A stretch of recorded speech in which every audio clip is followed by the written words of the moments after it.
আসসালামু আলাইকুম এভরিওয়ান। অন্ধমের ভালোবাসা গল্পের সিজন 2 10 নম্বর পার্ট। তো চলো বেশি কথা না কইয়া গল্প শুরু করা যাক। বাবার কাশি দিন দিন যেন বেড়েই চলেছে। নিঃশব্দ রাতে কাশিটা যেন আরো তীক্ষ্ণ হয়ে উঠেছিল। একসময় মনে হচ্ছিল পুরো ঘরটা কেবল বাবার ফুসফুস ভাঙ্গা কাশির প্রতিধ্বনিতে কাঁপছে। কোনো ওষুধ নেই, চিকিৎসা তো অনেক দূরের কথা।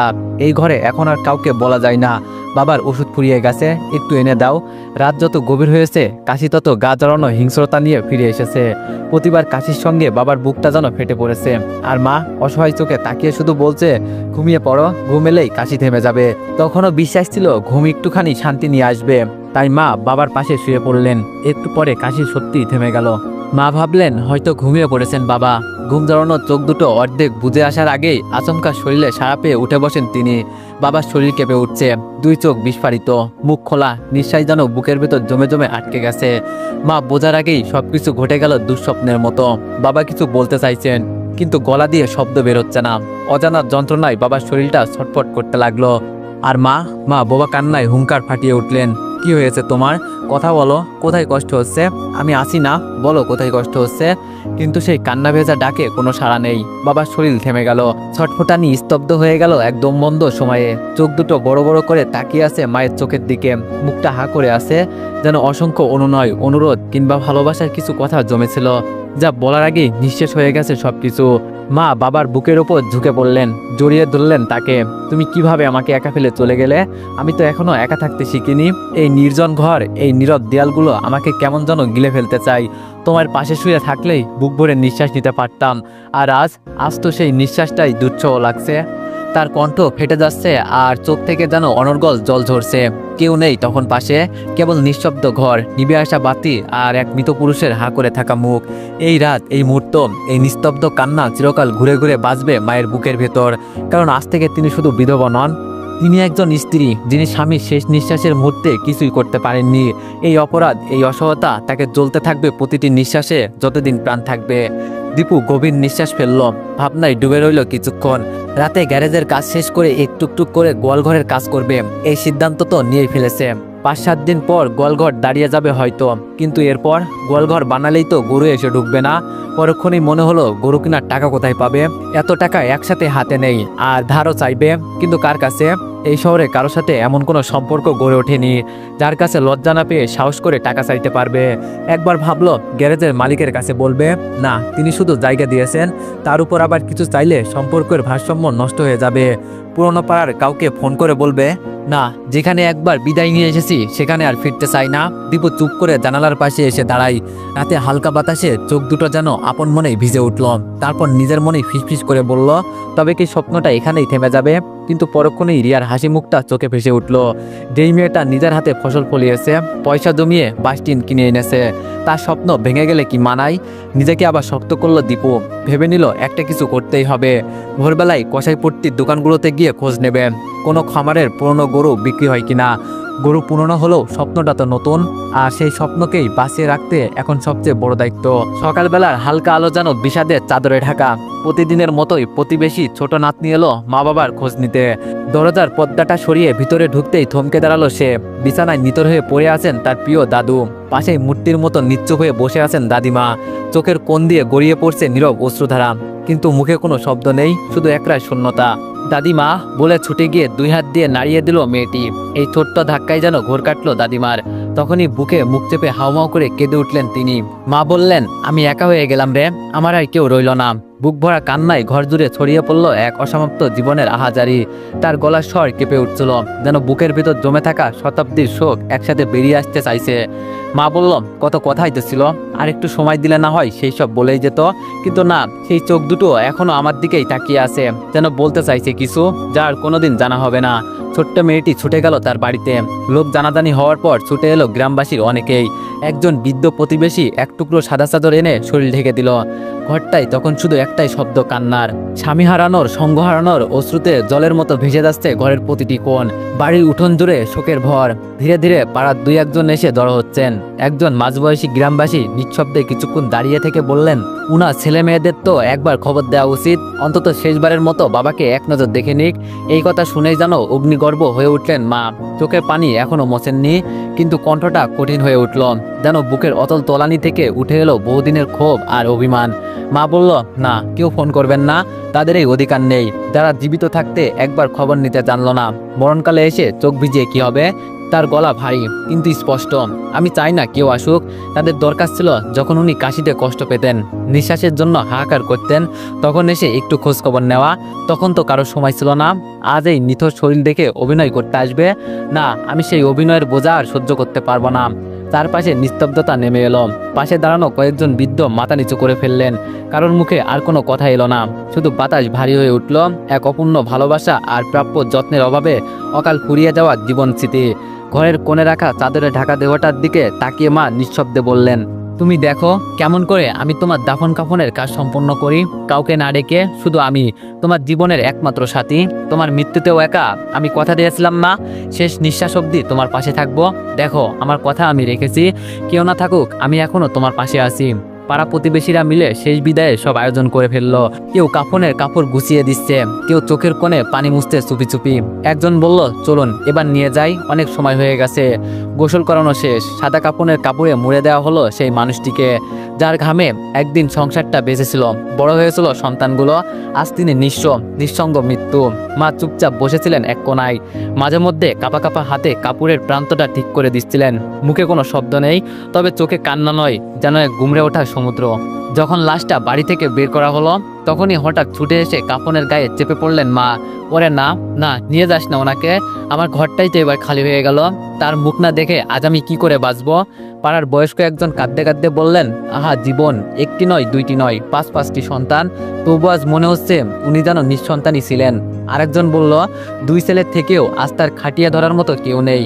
অথচ তাদের খাওয়াতে বাঁচাতে গিয়ে এই হাতগুলোই কত কিছুর ভার বইতে হইতো এক সময়। আর মেয়েগুলো, তারা তো জানতেই পারলো না যে তাদের বাবা চিরদিনের জন্য চোখ বুজেছেন।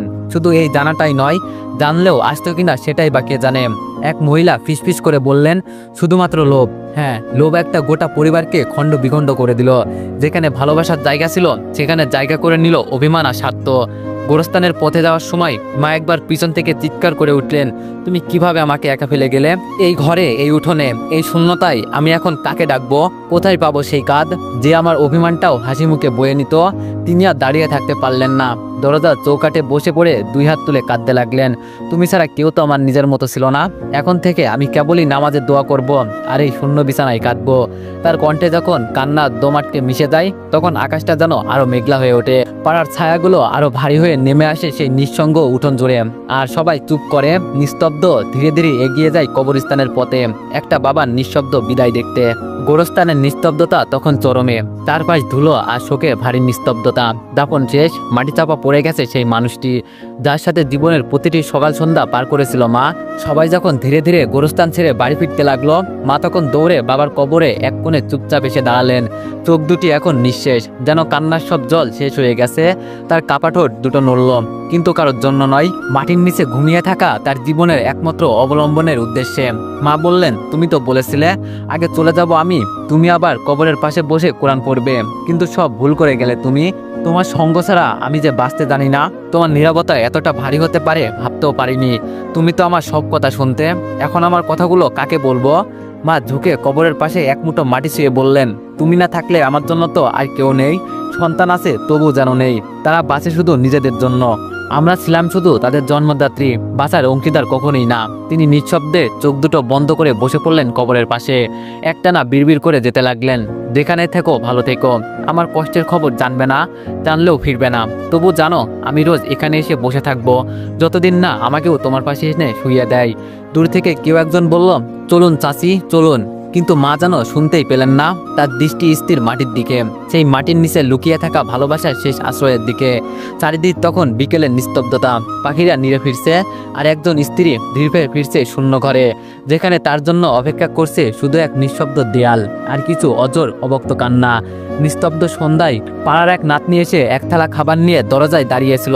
মায়ের দিকে তাকিয়ে হালকা হাসি এসে বলছিল, দাদিমা একটু ভাত এনে দিলাম, সারাদিন তো কিছুই খাননি। মা চুপচাপ তার মুখের দিকে তাকিয়েছিলেন, চোখে জল, ঠোঁটে কোনো শব্দ নেই। নাতনিকে শুধু মাথা নেড়ে কৃতজ্ঞ জানিয়ে খাবারের থালাটা হাতে নিলেন। চৌকির এক কোণে থালাটা রেখে বসে রইলেন এক দৃষ্টিতে। ভাতের গন্ধ ছড়ালেও যেন তার মন ছুঁয়ে গেল না। এক টুকরো মাছ, এক ডোক ডাল, সবকিছু নিঃশব্দ হয়ে পড়ে রইল তার সামনে। একসময় উঠে খাবারটা ঢেলে জানালার কাছে রেখে দিলেন তিনি। মুখে শুধু বললেন, যার সাথে খেতে ভালো লাগতো সে তো আর পাশে নেই, তবে আজ এই ভাত কিভাবে নামবে গলা দিয়ে? ক্ষুধা তো পেটে নয়, ক্ষুধা তো ছিল ভালোবাসার সঙ্গের। সে তো আজ কবরে ঘুমায়। মায়ের মতো নীরব ঘরটাও নিস্তব্ধ হয়ে রইল। বাতাসে থালার গন্ধ মিলিয়ে গেলেও মায়ের বুকের কান্না যেন জমে রইল সেই এক ফোঁটা অশ্রুর মতো, যা কোনো শব্দ না করে শুধু ভিতরটা ক্রমশে ভাসিয়ে নিয়ে যাচ্ছে। রাত 10টায় একটু পরে আজ বাড়ি ফিরছে দীপু। দিনভর ক্লান্তির ছাপ চোখে মুখে স্পষ্ট, তবুও মুখে একরাশ অদ্ভুত তৃপ্তি। খাবারটা তাড়াতাড়ি গিয়ে নিয়ে বারান্দার এক কোণে রাখা বাঁশগুলো নিয়ে কাজ শুরু করে দিল দীপু। মাটির উপর আঁচড় কেটে মাপজোপ করছে। হাতের করারটা কাঁপতে কাঁপতে এগোচ্ছে বাঁশের গায়ে। রিয়া এই দিক ওই দিক গুছিয়ে স্নেহাকে ঘুম পাড়িয়ে দিয়ে দীপুর পাশে এসে দাঁড়ালো। হাতের টর্চটা তুলে সাবধানে দীপুর দিকে ধরলো। আলোর নিচে তার কপালের ঘাম চিকচিক করছে। হাতের রগ ফুলে উঠেছে বাঁশ কাটার পরিশ্রমে। দীপু থেমে একটু দম নিয়ে বলল, গোয়ালঘর তো বানিয়ে ফেলবো, কিন্তু গরুটা কিনবো কিভাবে? এই হাত দুটোই তো আছে আমার, কিন্তু টাকাটা ধার করব, কে দেবে বলো এত টাকা? রিয়া মিলান হেসে বললাম, সময় হোক, একটা ব্যবস্থা হয়ে যাবে। আল্লাহ যখন ইস্তা দেন তখন রসদও দিয়ে দেন। তুমি কাজটা মন দিয়ে করো, গরুটাও ঠিক একদিন আসবে এই উঠোনেই। দীপু রিয়ার মুখের দিকে তাকিয়ে রইল কিছুক্ষণ। এই মেয়েটার চোখে যে বিশ্বাস আছে তা যেন ছায়া হয়ে পড়ছে রাতের আধারেও। চারিদিক নিস্তব্ধ, শুধু করাত কাটার শব্দ আর দূরে শিয়ালের হুড়াত। এই রাত, এই বাঁশ, এই ঘাম, সবকিছুর মাঝখানে একটি স্বপ্ন দাঁড়িয়ে আছে।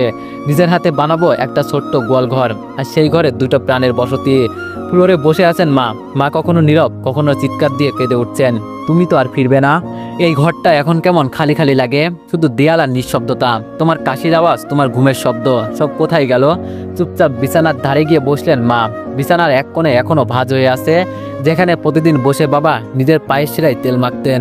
মা বিছানায় বাবার জায়গায় হাত বুলিয়ে বললেন, তুমি জানো আমি তো এখনো তোমার জন্য ভাত রান্না করতে ইচ্ছে করে, তোমার জন্য পানির গ্লাস টেবিলে তুলে রাখতে ইচ্ছা করে, কিন্তু আর তো কেউ বলবে না। তুমিও একটু খেয়ে নাও, এই বৃদ্ধ বয়সে ছেলেমেয়েরা না থাকুক, আমরা আছি তো একে অপরের জন্য। হঠাৎ আবার হাউমাউ করে কান্না শুরু করে দিলেন তিনি। সামান্য বাতাসে জানালার পর্দা দুলে উঠল। মা ফিসফিস করে বললেন, এই বাতাসটা কি তোমার নিঃশ্বাস? তুমি কি এখনো আসো আমার পাশে, নাকি একদম একা করে চলে গেলে আমাকে? বাইরে তখন রাত ঘনিয়ে এসেছে, চারিদিক নিস্তব্ধ, শুধু মাঝে মাঝে কুকুরের ডাক ঘরটা আরো ভয়ের মতো হয়ে ওঠে। তিনি সারা রাত বাবার ছবির দিকে চেয়ে থেকে থেকে ঘুমিয়ে পড়েন এক সময়। চোখ বন্ধ করলেই চোখের কোণে অশ্রু শুকায় না, আর মনে মনে শুধু বলে, তুমি তো ছিলে আমার সব কথা বলার মানুষ। এখন এই নীরবতাকে আমি কি নামে ডাকবো? এ কেমন একাকিত্ব, যেখানে কান্নাও আর সান্ত্বনা দেয় না। রাতের নীরবতা যেন ওদের কথা শুনে অবাকে থমকে আসে। চারপাশ নিঃশব্দ, শুধু মাঝে মাঝে দূর থেকে ভেসে আসা কুকুরের ডাক। তবুও কাজের হাত থামে না দীপুর। রিয়া পাশে বসে বাঁশের খুঁটির মাথা আঁচল দিয়ে মুছে দিতে দিতে বললাম, রাত 2টা সুই সুই করলো, এবার ঘুমাতে আসেন, কাল আবার কাজ থাকবে, গ্যারেজেও আছে। দীপু হালকা হেসে বললাম, তোমার সাথে গল্প করতে করতে কাজ করতে ভালোই লাগছে, ক্লান্তিও লাগছে না। রিয়া বললাম, আপনার শরীর তো লোহার নয়, বিশ্রামও তো দরকার। দীপু বলল, যত্ন করার জন্য তুমি তো আসো। রিয়া বলল, আপনি সবকিছুতেই কি করে এমন করে ঠাট্টা করেন বলুন তো? দীপু এবার গম্ভীর গলায় বললাম, সারাদিন কাজের চাপে মুখ দেখাও হয় না, কথা তো দূরের কথা, রাতের এই মুহূর্তটাই তো আমার একটু বাঁচার সময়। জানো রিয়া, তুমি শুধু আমার স্ত্রী নও, তুমি আমার আশ্রয়, আমার মানসিক শান্তির ঘর। তুমি চাইলে বহু আগেই চলে যেতে পারতে, এক পরিচয়হীন ছেলেকে ছেড়ে দিতে পারতে। সমাজও তো সেই সুযোগ দিয়েছিল তোমায়, কিন্তু তুমি তা করনি। এই তোমাকেই আমি শ্রদ্ধা করি। রিয়া মিলান হেসে বলল, আপনার মতো স্বামী থাকলে কোনো স্ত্রী চলে যেতে চাইবে না। সম্পর্ক তো দুজনের পথ চলা, একজন থেমে গেলে গন্তব্যে পৌঁছানো হয় না। ভালোবাসা, বিশ্বাস, ভরসা, এগুলো এক পাক্কি হলে সংসার হয় না, বোঝা হয়ে যায়। দীপু আর কিছু বলল না, তবে কাজের ফাঁকে রিয়ার দিকে একবার তাকিয়ে হালকা করে হাতটা ছুঁয়ে বলল, চলো আজ রাতে বাকি কাজটা থাক। রিয়া বলল, ঘুমাবে? দীপু বলল, না, আজকে তোমার পাশে একটু বেশিক্ষণ বসে থাকতে ইচ্ছে করছে, শুধু তোমায় পাশে নিয়ে। আকাশের তারা জানো সে মুহূর্তে একটু বেশি ঝলমল করে উঠল। রিয়া দীপুর ক্লান্তি মুখটা একবার দেখে মৃদু হেসে বলল, দাঁড়ান তাহলে 2 কাপ চা করে আনি, আপনি অনেকক্ষণ ধরে একটানা কাজ করছেন, শরীরটা একটু চা পেলে স্বস্তি পাবে। দীপু হালকা এসে বলল, তুমি পাশে থাকলেই তো স্বস্তি পাই, চা তো শুধু বাহানা। রিয়া চোখে একটু মায়ার ছায়া এনে বলল, বাহানাই হোক, তবু এই রাতের নীরবতায় একটু চায়ের ধোয়া আর দুজনের নিঃশব্দ আলাপ, এটুকুই তো আমাদের ছোট্ট সুখ। আপনি খানিকটা জিরিয়ে নিন, আমি চা বানিয়ে দিচ্ছি। দীপু বাঁশের খুঁটি মাথায় হাত রেখে বসে পড়ল। দূরের আকাশে চাঁদের আলোয় ঘুম পাড়েনি গান গাইছে যেন। রিয়া রান্নাঘরে ঢুকে চুলার আগুনে একটু চা বসালো। পাত্রে দুধ, আদা আর এক চিমটে ভালোবাসা ফোটাতে ফোটাতে ভাবলো, এই তো জীবন, এক মুঠো চা আর দুজনের নির্ভরতা। মুহূর্ত পরে হাতে ধোয়া ওঠা 2 কাপ চা নিয়ে ফিরে এলো সে। দুটো মন চুপচাপ বসে একাকী রাতটাকে ভাগাভাগি করে নিচ্ছে, একটু গল্প, একটু ভালোবাসা আর বহু না বলা অনুভবের ভাষায়। ধীরে বসে যাওয়া সেই গভীর রাতে হঠাৎ করেই বেজে উঠল ফোন। ঘরটা স্তব্ধ, নিঃশব্দে ঘুমিয়ে রয়েছে সবাই, কেবল মা জেগে উঠেছেন। অন্ধকারে হাতে ফোনটা ধরতেই ওপার থেকে শোনা গেল আশঙ্কায় ডুবে থাকা এক কণ্ঠ, খালাম্মা, ভাইয়া খুব অসুস্থ। হঠাৎ করেই কোমরের নিচটা অবশ হয়ে গেছে, না কোনো ধাক্কা, না কোনো জখম, তবু দাঁড়াতে পারছে না। মা যেন কিছুক্ষণ নিস্তব্ধ হয়ে গেলেন, মাটিতে ভর দিয়ে খাটের বিছানায় বসে রইলেন। তার কাঁপা কাঁপা হাতে ফোনটা বেঁচে থাকার আশার মতো করে ধরে রাখলেন। মা বললেন, ডাক্তার দেখিয়েছো? হ্যাঁ খালাম্মা, এমার্জেন্সিতে নিচ্ছি, আপনি দোয়া কইরেন। ফোনটা কেটে গেলে মা নিঃশব্দে দেয়ালে ভর দিয়ে চোখ বন্ধ করলেন। কোনো শব্দ করলেন না, কোনো কান্না নয়, শুধু ভিতরে চাপা এক বেদনায় টনটন করে উঠল হৃদয়টা। মা বললেন, আল্লাহ তুমি করুণাময়, আমার ছেলেকে আবার হাঁটতে দাও, আমি আর কোনো কিছুর জন্য তোমার কাছে কিছুই চাইব না। মা এক দৃষ্টিতে ফাঁকা দেয়ালের দিকে তাকিয়ে রইলেন। চোখ বেয়ে গড়িয়ে পড়ল এক ফোঁটা অশ্রু, নিঃশব্দ। হালকা কাঁপা কাঁপা গলায় ফিসফিস করে নিজেই বললেন, ছেলেটা আমাকে না দিক, তাও তো একদিন ভালো ছিল, সুস্থ ছিল। এই দূর থেকে ওর ভালো থাকা দেখেও একটু করে শান্তি পেতাম, কিন্তু আজ তো চোখের সামনেই অন্ধকার নেমে এলো। তার কণ্ঠে তখন রুদ্ধ কান্নার গুমট। একদিন সে হাঁটতো, দৌড়াতো, হাসতো, আজ সে এক জায়গায় বসে আছে, উঠতে পারে না, বুকের ভিতর কেমন ছ্যাঁকা লাগে। মা হয়ে তো কিছুই করতে পারি না। মা তখন খাটের কোনায় বসে হাত জোর করে চুপি চুপি দোয়া করলেন, তুমি যদি আমাকে আরেকবার ওর হাঁটতে দেখতে দাও, আমি সমস্ত অভিমান ছেড়ে দেব, সব ভুলে যাব, শুধু ওর মুখে একবার হাসি ফোটাও। তার ফিসফিসানি কণ্ঠ বাতাসে মিলে গেল, আর হৃদয়ের গহীনে জমে থাকা মাতৃত্বের ব্যথা ধীরে ধীরে ভিজিয়ে দিতে লাগলো রাতের নিস্তব্ধতাকে। রাত জেগে মাত্র 2 দিনেই গোয়ালঘর দাঁড়িয়ে গেল। দীপু কাজ শেষ করে গোয়ালঘরের ছায়ায় বসে কিছুক্ষণ তাকিয়ে রইল নির্মম কাজটার দিকে, যেন নিজের হাতে গড়া একটা স্বপ্নের রূপ দেখে মুগ্ধ হয়ে গেছে। তবে মুগ্ধতা খুব বেশিক্ষণ স্থায়ী হলো না, সঙ্গে সঙ্গে নতুন চিন্তা এসে ভর করলো মনে। গোয়ালঘর তো হলো, এবার গরু আনবে কিভাবে? 2টি ভালো জাতের গাই গরুই কিনতে গেলে লাখখানেক টাকা চাই, এই টাকাটা সে কোথায় পাবে? নিজেকে প্রশ্ন করছিল দীপু। মাঝে মাঝে তার মনে হয় একা একজন মানুষের মাথায় এত কিছু কাজ করানো কঠিন, তাই যা সিদ্ধান্ত নেওয়ার দরকার সেটা রিয়ার সাথে বসে নেওয়া উচিত। রাতে বিছানায় শুয়ে দীপু মৃদুস্বরে বলল, গরু কেনার টাকা কোথায় পাই বলো তো? রিয়া একটু দেরি না করে নির্ভরতায় ভরপুর কণ্ঠে বলল, স্নেহাকে তুমি যে স্বর্ণের চেনটা দিয়েছিলে না, যেটা তুমি বলেছিলে কোনো পরিস্থিতির দেওয়া উপহার, ওইটা বিক্রি করি, আপাতত 2টা গরু কেনা যাক, পরবর্তীতে স্বাদ হবে, দিন ফিরবে, তখন ঠিক স্নেহার জন্য ওর চেয়ে ভালো একটা চেইন কিনে দেবো আমরা। রিয়ার কথা শুনে চুপ হয়ে গেল দীপু। চেইনটা দিয়েছিল অধরা, তার জীবনের এক অসমাপ্ত অধ্যায়, যে ভালোবাসা আজ অন্য কারোর ঘরে সংসার করছে। চেইনটা ছোট্ট এই টুকরোটাতেই একসময় তার ভাঙা হৃদয় স্পর্শ ছিল। এই চেনটাই তো অধরা সবসময় পড়ে থাকতো। কিছুক্ষণ চোখ বন্ধ করে ভাবলো দীপু, অধরা আছে, তবে আজ আর তার জীবনে নয়, অন্য কোথাও, অন্য কারো গল্পে। সেই স্মৃতি আঁকড়ে ধরে যদি আজকের বাস্তবতাকে অবহেলা করে, তবে সেটা কি বুদ্ধিমানের কাজ হবে? নিজেকে প্রবোধ দিল সে, স্মৃতি তো মনে রাখলেই হয়, তা ধরে রাখার জন্য বস্ত্র প্রয়োজন হয় না। বেঁচে থাকাটাই এখন আসল, তবেই না নতুন কিছু গড়া যাবে। এই চেন বিক্রির টাকায় যদি আমাদের স্বপ্নের গোড়পতন হয়, তবেই সেটাই তো হবে স্মৃতির প্রকৃত সম্মান। সে মৃদু হাসল, পাশে তাকিয়ে দেখলো রিয়া ঘুমিয়ে পড়েছে। তার মুখের প্রশান্তির যেন একটা স্বপ্নের আলো ঝিকমিক করছে। জীবিত থাকলে তবেই তো স্মৃতি ধরে রাখা যায়।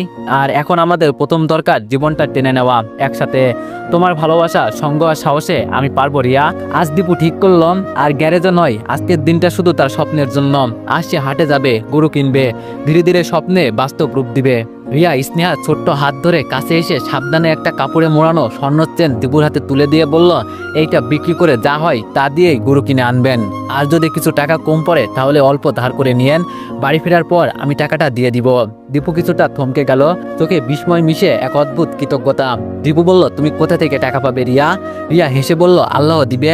দীপু একটু কপাল কুঁচকে বলল, হেয়ালি করো না রিয়া, এমন সময় তো কোনো ভরসা ছাড়া কথা চলে না। রিয়ার গলার সুর নরম অথচ দৃঢ়। রিয়া বলল, আল্লাহর উপর ভরসার চেয়ে বড় ভরসা আর কিছু হয় না। আপনি যান, ভালো দেখে 2টা গরু কিনবেন, যেন দুধ দেয় বেশি, যার যেন ভালো হয়, এই আমি বলে দিলাম। দীপু হালকা হেসে বলে উঠল, দীপু বলল, যথা আজ্ঞা মহারানী, আপনার আদেশ পালন করতে এখন হাটে রওনা হচ্ছি। রিয়ার মুখে ফুটে উঠল প্রশান্তির এক মিলান হাসি। তাদের ছোট্ট সংসার একটু একটু করে দাঁড়িয়ে যাচ্ছে এবং সেই আশার প্রতিটা ইটেই আঁকা ভালোবাসার ছোঁয়া। রিয়াদের বাড়িতে আবারও ফোন এলো। দিনের আলো ভেঙে উঠল সেই অশনি বার্তা। ভাইয়ার রিপোর্টে তেমন কিছু ধরা পড়েনি ঠিকই, তবে অবস্থার কোনো উন্নতি নেই, বরং প্রতিনিয়ত অবনতির দিকেই চলছে। যেন অজানা কোনো অন্ধকার গিলে নিচ্ছে এক সময়ের দৃঢ় এক পুরুষকে। বিছানাতেই মলমূত্র ত্যাগ করছে তিনি, যার হাতে একদিন সংসারের হাল ছিল, আজ তাকে হুইল চেয়ার করে টেনে নিয়ে যেতে হয় প্রতিটি ছোট কাজের প্রয়োজন এবং একাধিক হাতের।